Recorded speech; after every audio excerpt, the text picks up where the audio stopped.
नमस्कार दोस्तों, एक बार फिर से स्वागत है आपका मेरे YouTube चैनल पर।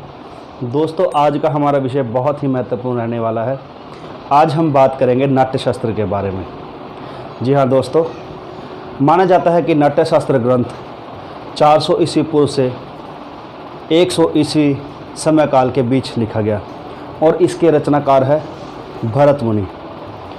दोस्तों, अवश्य ही भरत मुनि नाट्यशास्त्र के गहन जानकार और विद्वान व्यक्ति रहे होंगे।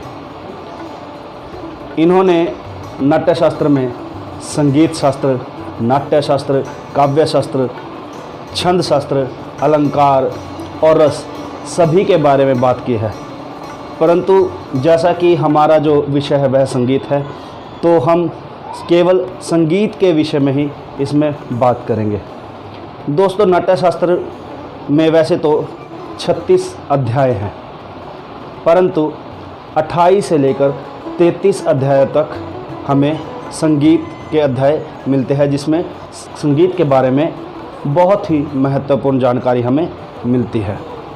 तो आइए दोस्तों, एक बार फिर से शुरू करते हैं नाट्यशास्त्र।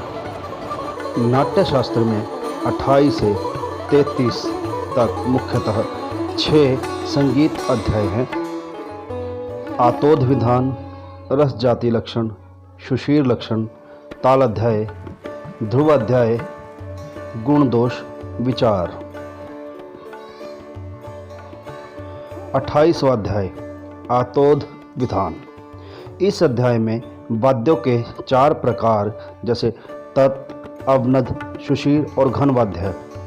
स्वर 7 शुद्ध और 2 विकृत, 22 श्रुतियाँ, 2 ग्राम षड्ज व मध्यम, मूर्छनाएँ, 18 जातियाँ जिनमें 7 शुद्ध व 11 विकृत और उनके ग्रह, अंश, न्यास का विवरण मिलता है।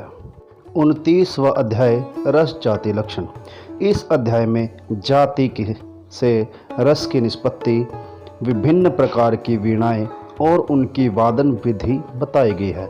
भरत काल में 7 तारों वाली वीणा और 9 तारों वाली वीणा का प्रचलन था। उस समय संगीत के लिए गांधर्व विद्या तथा राग के लिए जाति शब्द का प्रयोग किया जाता था। 30वां अध्याय सुशीर लक्षण। इस अध्याय में सुशीर वाद्यों का वर्णन दिया गया है। सुशीर वाद्य वे वाद्य है जिनका वादन वायु की सहायता से किया जाता है। 31वां अध्याय ताल अध्याय। इस अध्याय में विभिन्न तालों और लय का विवरण दिया गया है। नाट्यशास्त्र के अनुसार प्राचीन काल में चचपुट, चाचपुट, षट पिता पुत्रक, संपर्क टाक, उद्धट तालों का प्रचलन था तथा मृक, पाणिका, गाथा, उल्लेप्यक आदि प्राचीन गीत ताल में निबद्ध थे। 32वां अध्याय ध्रुवाध्याय। इस अध्याय में ध्रुवा गान के 5 भेद, छंद विधि और 110 प्रकार के ध्रुवा छंदों के नाम, रचना के नियम और उदाहरण दर्शाए गए हैं। 33वां अध्याय गुण दोष विचार।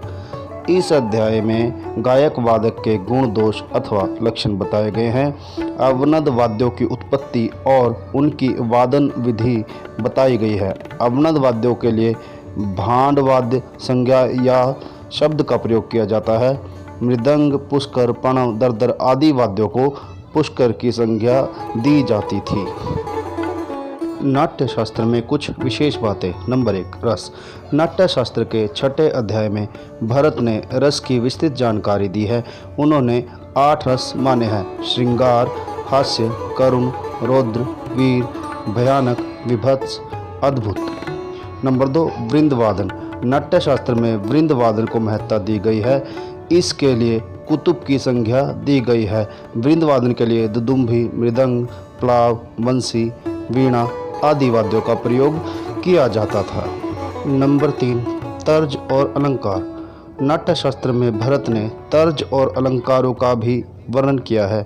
उन्होंने अलंकारों के निम्न 15 लक्षण माने हैं: प्रसन्नानी, प्रसन्नांत, प्रसन्नधंत, प्रसन्नामध्य, सम, बिंदु, निवृत्त, प्रवृत्त, वेणु, कंपित, रेचित, प्रतोलित, तार मंद्र प्रसन्न, मंद्र तार प्रसन्न, प्रस्तार इत्यादि।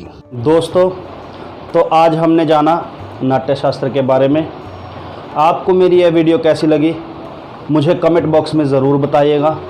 और दोस्तों, अगर आपको मेरी वीडियो अच्छी लगती है तो इसे लाइक ज़रूर करें, सब्सक्राइब करें और अपने दोस्तों को शेयर भी करें।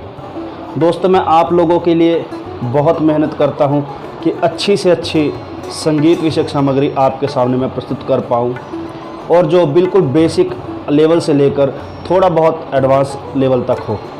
आज के लिए दोस्तों इतना ही। धन्यवाद।